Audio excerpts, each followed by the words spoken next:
KNCR11 ou KNSC11? Qual o melhor? Fundos imobiliários de papel, quando a Selic sobe, todo mundo sabe que eles pagam mais, porém uma dúvida que sonda a cabeça do investidor é sobre qual tipo de fundo imobiliário escolher quando a tendência é a Selic e a inflação continuar subindo ao mesmo tempo. Será que vale mais a pena forçar um aporte nos fundos atrelados ao CDI?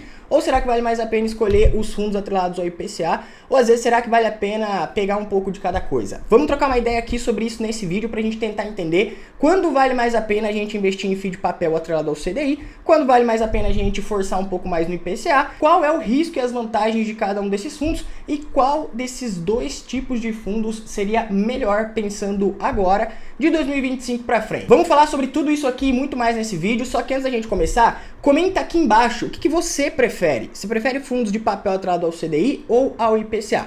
Pode ser que até o final desse vídeo você acabe mudando de opinião, mas antes eu quero que você deixe aqui a sua opinião para eu saber qual é o tipo de fundo que você gosta mais. Os fundos imobiliários de papel geralmente pagam um dividendo maior, né? Porque a estratégia desse tipo de fundo é montar uma carteira de CRIs e ganhar dinheiro com o giro dessa carteira. Como que funciona isso para você que está chegando agora? A gestão do fundo escolhe várias empresas que estão precisando de dinheiro emprestado para construção de prédios, condomínios, edifícios de modo geral, e o fundo empresta dinheiro para essas empresas através dos CRIs, o CRI, que é um título de renda fixa que direciona esses investimentos. Essas empresas, elas podem ser empresas com uma boa saúde financeira, então emprestar dinheiro para elas é mais tranquilo porque o risco é baixo. Só que também pode ter empresa aí no meio do caminho que está com uma saúde financeira mediana e o risco de emprestar dinheiro para essa empresa é um pouco maior. E também tem aquelas empresas que já não estão muito bem das pernas, estão na corda bamba, estão precisando de dinheiro, só que o risco de emprestar dinheiro para elas é ainda maior. Então, quando uma empresa tem um risco baixo, o CRI que está indexado ao empréstimo que está sendo feito para ela tem uma taxa de rendimento baixa.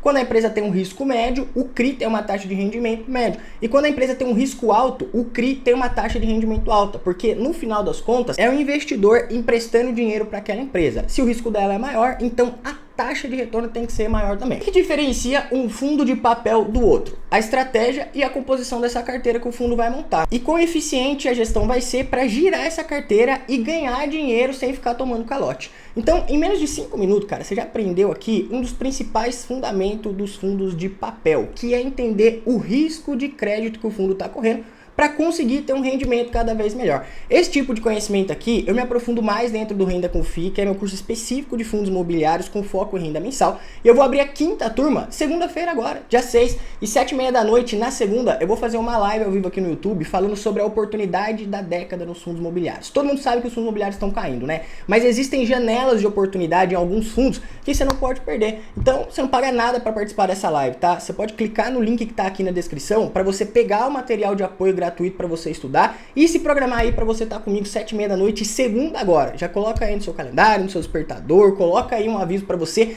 porque nessa live eu vou entregar muito conteúdo para te ajudar e também vou abrir a 5ª turma do Renda com FII, que é a possibilidade de você começar 2025 aí com o pé direito. Voltando aqui, como eu sempre falo, quando a gente escolhe um fundo imobiliário, a gente está escolhendo a estratégia da gestão. Se a gestão faz um bom trabalho, a gente ganha dinheiro. Se a gestão for ruim e não fizer um bom trabalho, a gente não ganha dinheiro. Falando aqui do KNCR11 e do KNSC11, que quase trava a língua na hora de a gente falar aqui, por mais que os dois sejam fundos de papel, eles têm algumas diferenças que a gente precisa analisar para conseguir entender exatamente qual desses dois fundos é o melhor pra gente. Da mesma forma que eu comentei com vocês aqui, que a gente classifica um CRI entre risco baixo, médio e alto, dependendo da empresa que está pegando aquele dinheiro, a gente também classifica os fundos de papel entre high grade, middle risk e high yield. O que seria isso? Fundos de risco baixo, médio e alto, dependendo da composição da carteira de CRIs. Existem 3 tipos de formas de você classificar um fundo de papel que eu mostro para você dentro do Renda com FII. Mas para esse vídeo aqui não ficar muito longe, eu vou te mostrar uma que é o que eu chamo de CTA,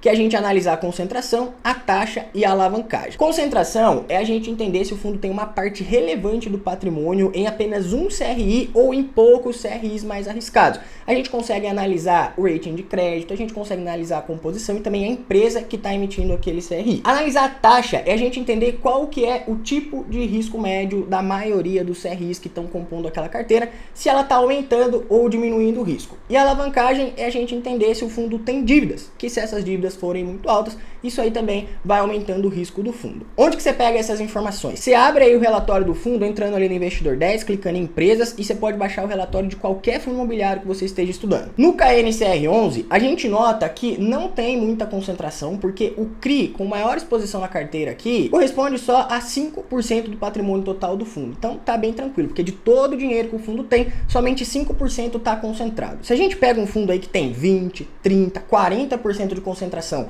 em um único CRI, é como se você tivesse uma dívida, que você tem uma dívida ali de cartão de crédito que come 30% do seu salário. Você concorda comigo que essa dívida, ela tá atrapalhando você de ganhar mais dinheiro? Funciona assim da mesma forma quando um fundo tem uma concentração em um CRI. Se ele tá muito concentrado, o risco é maior, que se der algum problema com aquela empresa e ela acabar não pagando, o fundo deixa de ganhar aquele dinheiro. A alavancagem, a gente percebe que o fundo também não tem nem 2% de dívidas, cara. Então o risco desse fundo ter uma dor de cabeça muito grande é muito pequena. Os fundos imobiliários, eles também podem se endividar, e quando eles estão endividados, isso aí vai sendo descontado do aluguel que você recebe. Então um fundo com mais alavancagem, ele corre um pouco mais de risco e o dividendo dele também vai sendo cada vez menor. A taxa média da carteira do fundo é de CDI mais 2,38, então é uma taxa bem conservadora, porque fica bem próximo ali do CDI tradicional. Se a gente tem uma taxa CDI pagando CDI mais 3, 4, 5, 6, 7, a gente já tem uma dívida bem mais alta. E aí quanto mais alto fica a taxa Selic, mais difícil fica para aquela empresa que pegou o dinheiro pagar.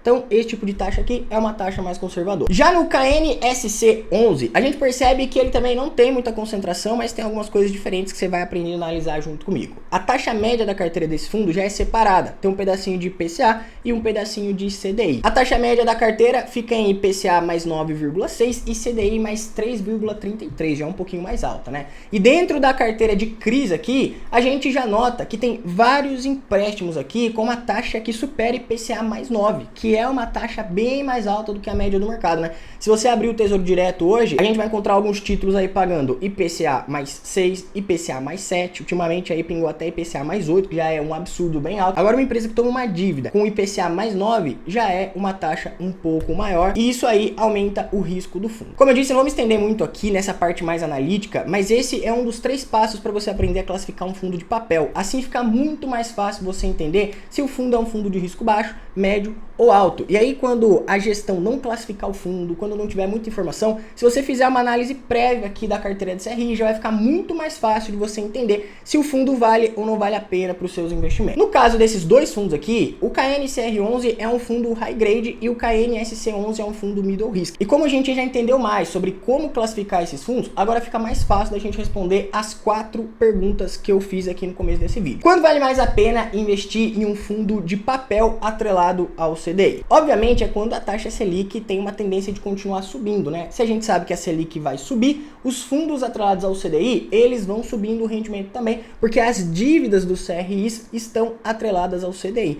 Então ele acaba pagando um pouco mais. Só que a grande sacada aqui não é só você investir porque o fundo está pagando mais, é você conseguir comprar barato. E a gente consegue analisar isso quando a gente pega o fundo abaixo do seu valor patrimonial. No caso aqui do KNCR11, enquanto eu tô gravando o vídeo aqui, uma cota dele está custando aproximadamente R$103 e o PVP dele está sendo negociado igual a 1. Então ele está sendo negociado exatamente no seu preço justo. É um momento bom para comprar? Para ser bem sincero com vocês, o momento bom mesmo foi alguns meses atrás aqui, quando ele caiu abaixo dos R$100. Só que como a tendência é a Selic subir, pegar ele nesse preço justo aqui é sim interessante. Como que você pode acompanhar se a Selic vai subir ou descer, independente de quando você está assistindo esse vídeo? Digita aí no Google Boletim Focus e acompanha o relatório toda segunda-feira. O Boletim Focus forma o consenso da opinião de mais de 100 instituições financeiras no mercado. Então o mercado vai apontando para onde pode ir a Selic, para onde pode ir a inflação, para onde pode ir o câmbio, e toda segunda-feira tem esse Boletim Focus aí onde o mercado está tentando prever o que pode acontecer na nossa economia, e aí fica mais fácil a gente acompanhar para onde a Selic vai. Quando vale mais a pena investir em fundos atrelados à inflação? Quando a tendência é a inflação continuar subindo. Como eu sempre comento com vocês, cara, dá pra gente ganhar dinheiro tanto na alta quanto na baixa. E esse tipo de fundo, ele se beneficia de uma inflação mais alta. Então dá pra gente ter esse tipo de fundo aqui na carteira pra gente balancear. Hoje uma cota do KNSC11 tá custando aí algo próximo a R$8,90. Tá praticamente aí no seu preço justo. E muitas pessoas estão me perguntando, vale a pena comprar esse fundo nesse momento? Vou ser sincero com vocês, no preço justo sim. Mas sem dúvidas, o melhor momento foi alguns meses atrás, cara. Eu avisei os alunos do Renda com FII, teve bastante gente que aproveitou, porque esse fundo chegou a ser negociado a R$ 7,92. E como a gente consegue ver aqui na tabela de sensibilidade, pegando esse fundo a esse preço, você já está pegando uma taxa equivalente a IPCA mais 12 e quase CDI mais 5. Então, realmente foi uma oportunidade. Comprando o fundo no preço justo, abaixo do valor patrimonial, também continua sendo interessante, mas a grande oportunidade mesmo foi quando ele caiu aí abaixo dos R$ 7,95. Qual que é o risco e as vantagens desse tipo de fundo? Como os dois fundos que a gente está analisando aqui são da mesma gestão e eles não têm alavancagem, basicamente é o risco de crédito. Porque como eu comentei aqui durante todo esse vídeo para você memorizar, os fundos de papel são fundos de dívida. Então, ao mesmo tempo que os fundos de papel pagam mais quando a Selic sobe ou o IPCA sobem, as empresas que pegaram dinheiro emprestado também ficam com uma dívida mais cara. Então, o risco de crédito se torna ainda maior. Porém, como a gente viu aqui, os dois fundos não têm uma alavancagem alta e também não têm concentração. Então, esses riscos, mesmo existindo, acabam sendo mais pequenos. As vantagens é que ao invés de você deixar seu dinheiro só na renda fixa, se o seu objetivo for mais de longo prazo e for um objetivo de renda mensal, você não precisa deixar seu dinheiro parado lá rendendo só 100% do CDI. Você pode usar esses dois tipos de fundos aqui para receber, por exemplo, no KNCR11, CDI mais 2,38, que hoje seria uma rentabilidade de 14,53%, ou KNSC11 com IPCA mais 9, que seria hoje aí algo próximo a 14,47%. O ponto mais relevante é que se a inflação subir, por consequência, a Selic acaba subindo também. Então, esses tipos de fundos acabam se beneficiando de um ciclo de alta da Selic. O KNCR11, por ser um fundo de risco mais baixo, geralmente paga um pouco menos. Já o KNSC11, por ser um fundo de risco médio, acaba pagando um pouco mais. Qual deles seria melhor pensando em 2025 para frente? Como vocês podem ver aqui no comparativo do Investidor 10, os dois estão praticamente empatados se a gente for analisar os indicadores. Então, pensando em um critério de desempate, se você está procurando preço, hoje, o KNSC11 ele está mais barato em relação ao valor patrimonial, o desconto dele é maior. Eu sempre gosto de comprar fundos de papel abaixo do PVP, porque quando você tem um PVP mais alto, é como se você estivesse aceitando pagar mais caro pelo patrimônio total daquele fundo. Então, o ideal é você sempre comprar igual a 1 ou abaixo de 1, quanto melhor, mais positivo, se o fundo for um fundo bem estruturado. Se você estiver pensando em perpetuidade, carregar esse fundo mais por longo prazo, o KNCR11, na minha opinião, ele é um pouco mais interessante, porque nesse momento que a gente está passando agora, a Selic ainda está subindo e ela deve continuar subindo em 2025. Então esse fundo vai continuar pagando mais. Então eu acho que pensando em uma estratégia para surfar essa onda da Selic, o KNCR11, na minha visão hoje, é um pouco mais interessante. Pensando em segurança, os dois fundos são bons, tá? Mas o KNCR11, por ser um fundo maior e mais conservador, ele também é um fundo mais incorporado, ele tem mais liquidez, mais patrimônio. Então, pensando no quesito segurança, você que às vezes está com dinheiro aí que você quer tirar da renda fixa, quer construir renda mensal, mas está procurando um fundo mais estruturado, o KNCR11 é um fundo mais interessante. Agora que você fala assim, Lucas, eu preciso fazer o meu dinheiro render, cara. O meu foco é longo prazo, mas eu quero forçar um pouco mais o risco para ter um pouco mais de rentabilidade. O KNSC11 é melhor, porque nos últimos 5 anos ele pagou 13% de dividendo. Com tudo que está acontecendo no Brasil nos últimos tempos, cara, se a inflação subir, esse fundo vai continuar pagando ainda mais. Lembrando que rentabilidade passada não significa rentabilidade futura, mas a gente analisando os pontos de inflação aqui do Brasil e tudo que está acontecendo, esse fundo pode pagar um pouco mais se a inflação continuar a subir. Agora, como opinião pessoal, se eu tivesse que escolher um desses dois fundos, eu iria de KNCR11, pelo tamanho do fundo, pela liquidez e pela segurança. Por mais que o KNSC11 ele pague um pouco mais, a gente não sabe até onde a inflação pode subir, até onde a Selic pode subir, só que quanto mais essas taxas sobem, maior é o risco de crédito desses fundos. E na minha opinião, o KNCR11 é um fundo mais encorpado e mais estruturado e tem um risco menor. Dá para ter os dois fundos na carteira? Dá. Porém, toma cuidado para você não ficar concentrando muito sua carteira em FIIs de papel, porque como eu já expliquei, eles pagam mais, mas são fundos de dívida. E se a sua carteira estiver muito concentrada em FIIs de papel, mesmo sendo bons fundos, você acaba aumentando o risco. Mas e aí, qual tipo de fundo de papel você gosta mais? Você gosta mais dos atrelados ao CDI ou dos atrelados à inflação? O que você está comprando agora? Você aproveitou essas quedas? Comenta aqui embaixo qual que é a sua opinião. E segunda, às 7h30 da noite, eu espero vocês na oportunidade da década, cara. Vamos abrir a caixa preta e falar muito sobre fundos imobiliários. E logo em seguida eu abro a 5ª turma do Renda com FII para você começar a estudar fundos imobiliários comigo. Então clica no link aí da descrição, pega o material de apoio, te vejo no próximo vídeo.